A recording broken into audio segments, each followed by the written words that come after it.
Kamusta mga tol? Ngayon lang ulit tayo nakapag-vlog, no? Bali matagal din tayo hindi naka-vlog kasi yung nakaraan sunod-sunod yung pag-ulan, di ba mga tol? Bali ngayon lang ulit nakakabawi, no? Simulan na natin yung biyahe natin. Ano pala tayo ngayon? 6:30 PM hanggang 9:30 ng gabi. Siguro hindi ko matatapos yan, baka hanggang alas 9 lang, no? So sa mga bago pala sa aking channel, huwag nyo kakalimutan click yung like at subscribe kung magustuhan nyo yung video natin, no? Simulan na natin mga tol. Open ko lang yung apps natin, tapos mag-login na tayo. So yan, tayo yung facial reaction. Yan na, ang pogi talaga natin. Pwede nang panakot sa daga. Motorbike, standard box, tapos start. So waiting na tayo ng first booking. First booking, Banawe KFC. Accept. Tara. Tamang-tama, malapit lang atid na ito. Kaya yung delivery fee natin nasa 48 pesos lang, no? Bakit pala to? Matagal tong antayin natin. Alright. Ito na atin to. 6.5.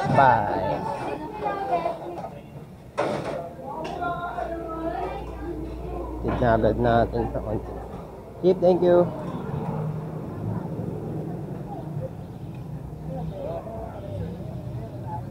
Hindi ko ibibitaw.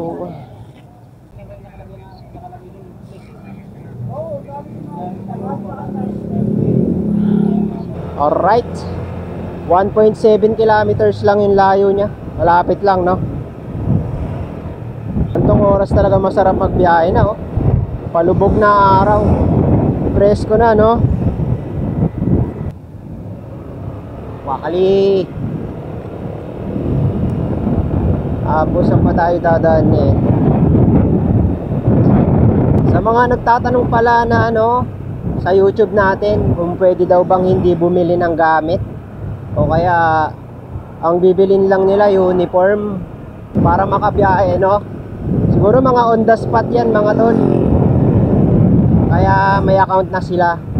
Requirements kasi ni Foodpanda na bumili tayo ng small thermal tsaka isang uniform pagka on the spot activation ka. Kaya hindi ata pwede bumili ng isang uniform lang o kaya hindi ka bibili ng gamit. Kasi malalaman nila sa account mo yun eh.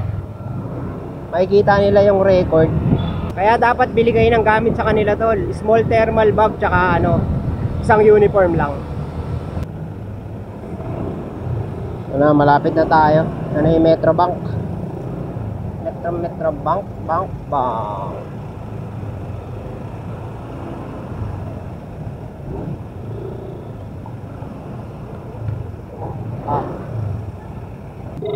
Yun. Hello ma'am, magandang gabi sa Foodpanda po ma'am. Okay, nandito po sa Metro Bank? Opo ma'am, sa tapat lang po. Thank you ma'am. Pabigay na lang sa gwardiya ha. Sige po. Okay, sige. Bigay ka. Bye-bye. Okay ma'am. Okay, bye-bye. Magkano ito, pre?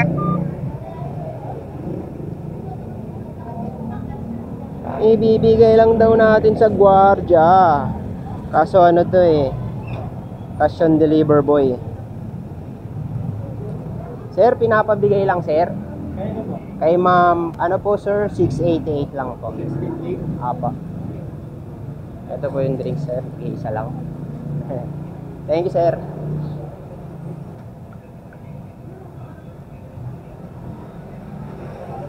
Sir, salamat sir ah. Okay.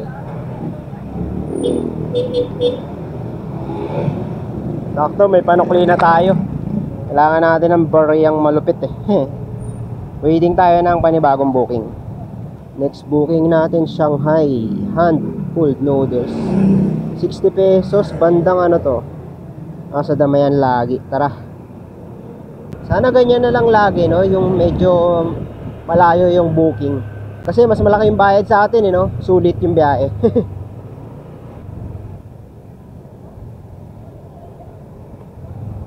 Opya.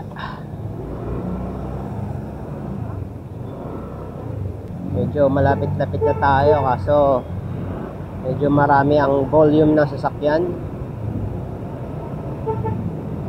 Oh. Hindi pa tayo mabanggi. Aba.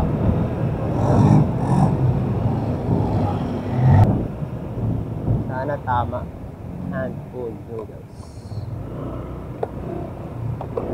Ito sa Domino.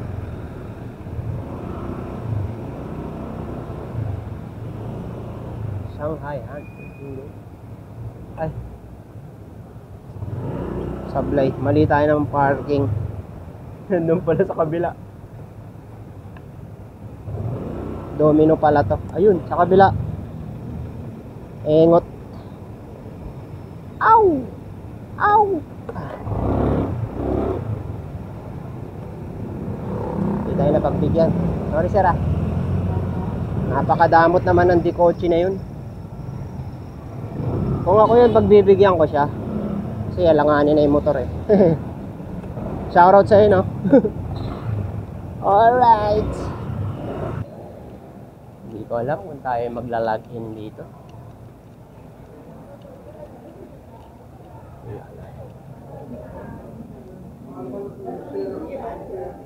Panda. Food Panda to ba? Food Panda eh. Ito na atin. 3.7 ba? Sige ma. Okay lang ma. Okay lang. Basta mabuhol lang ma'am. Okay lang.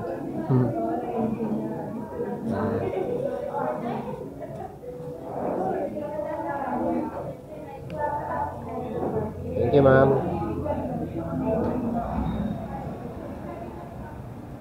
Alright. Medyo matagal pala rito, no? Special order talaga. 3.6 kilometers ang layo, mga tol, hatiran natin. Sa may bandang De Los Santos, sa may Rodriguez. Papuntang St. Luke's. Opya. Teka, may sinasabi si ma'am sa chat. Ano sabi ni ma'am? Rick. Paiwan na lang sa lobby Tower 1. Okay po. Paiwan na lang sa lobby Tower 1. Paid online na kasi to mga tol, kaya pinapaiwan na lang. Wala na tayong sisingilin, kundi bibigay na lang yung order sa kanila. So nandito na tayo sa kahabaan ng E-Road. Bale 1.8 kilometers na lang. Malapit na rin yung customer natin. Pure Gold QI. Nako, inaabot tayo ng stoplight. Sayang. Traffic talaga dito sa may E-Road, no? Malapit-lapit na tayo. 590 meters na lang eh. Pwede ba mag-park dito ba? Basta di-deliver sa loob, no? Yeah! Sir, saan po yung lobby ng Tower 1? Eto po. Thank you, sir ah. Pinapaiwan lang, sir. Sa ano po? Unit 16 off. Hello? Oo pa. Thank you. Yo, salamat sir.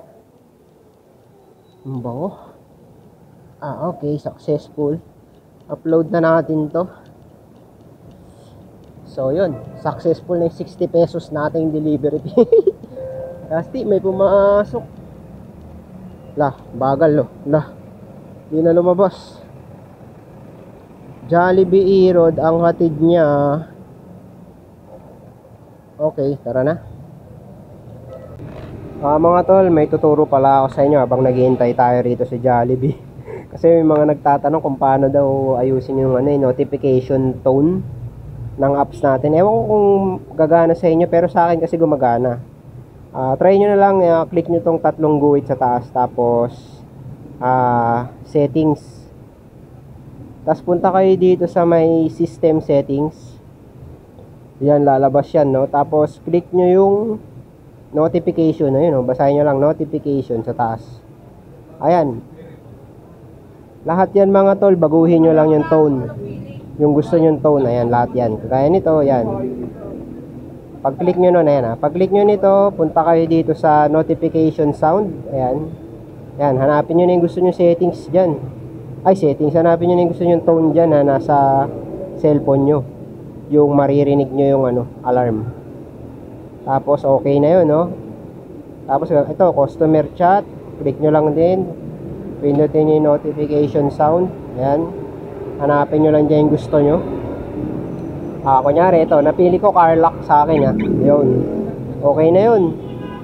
Tapos, yung sunod ulit. Ayan. Mababasa nyo naman kung ano yung gusto nyo baguhin na tone, eh. Gaya ng delivery info, dispatcher. Tapos, new deliveries. Ayan, pag may pumasok na delivery, yung tone nya.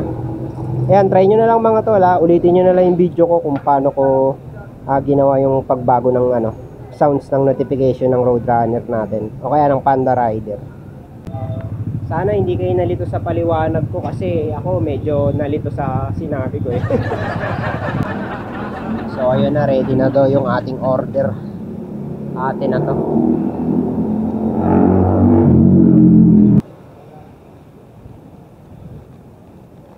Ito na, no? Parang ang sarap ng ice cream. Parang bigla ako natakam sa ice cream, ah. Atid na agad natin to, no? Itong Jollibee na to, ang kauna-unahan kong naging trabaho, mga tol. Itong Jollibee na to, itong store na to, dito ko unang nag-apply tsaka nakuwang magtrabaho bilang crew. Saan to? Aurora Boulevard. Malapit-lapit lang to. 2.8 kilometers. Tara. Na-miss ko tuloy yung panahon na nag-apply ako dyan. Tapos sobrang kabado ako kasi unang-una kong trabaho yun, eh. Nailagay ako agad sa may kitchen, training ko, first day. So, kakanan tayo dito sa may Aurora Boulevard. Alam ko na kung ba't inabot tayo ng 1.5 kilometers. Kasi, pinaikot pa tayo sa loob, eh. Bagay, hindi tayo makakalusot dito sa mga iskinita rito sa may bandang Aurora Boulevard, eh. Puro one way, no? Sarap talaga sa gabi. Medyo maluwag na, no? Kung mapapansin nyo, malapit na yung ating location. Good luck nga pala sa mga bagong kapanda natin dyan. Huwag kayong kakabahan. Napakadali lang mag food panda. Sa una, medyo kinakabahan. Naintindihan ko kayo. Ganyan din ako, hindi ko alam kung anong gagawin ko. Nanginginig-nginig pa ngayon kamay ko sa pag-click ng apps natin. Pero makalipas mga 2 order, 3, yun, nagamay ko na. Para na lang ako naglalaro ng GTA San Andreas. O kaya GTA 5 pala. Parang San Juan na ata ito, mga tol, eh. Hindi ako nagkakamali. San Juan City na to. Pero sakop pa rin siya ng QC West kasi boundary sila, eh. Magkakatropa yan, eh. Manila City North, QC West, San Juan. Ang pagkilig natin. Aray. Aray. Aray. Ito na, malapit na tayo. 416. Now, this look like a job for me. Naman, bigay muna natin itong mga ice cream.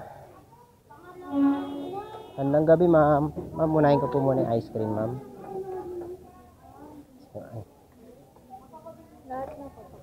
Ay, thank you, ma'am, ha. Ito po yung meal. Salamat, ma'am. Thank you, ma'am. 4, 5, 6. Okay, may tip tayo kay ma'am. Salamat kay ma'am. God bless, ma'am. Pambihirang ibon to. Pinaiyan pa tayo sa ulo. Bastos talaga. Ayan, oh. Pinaiyan tayo, mga tol, sa ulo. Sakto pa sa bangs natin. Pambihira naman. Hindi man lang nag-excuse me tong ibon na to, oh. Woo! Sabi nila, swerte daw yan. Paano kaya naging swerte yan? Pinaihan ka na, swerte pa rin. Huwag kayo maniniwala sa swerte. Malas yun. So, paano mga tol? Hanggang dito na lang yung vlog natin. Ako na bahala sa natitirang oras natin. 1 oras na lang naman, eh. Yun lang. Salamat sa pagsama, mga tol, ha. Sana sa susunod na vlog ulit natin, samahan nyo ako sa aking vlog bilang isang food panda rider. Yun lang. Lagi tayo magdadasal at mag-ingat. God bless, mga tol.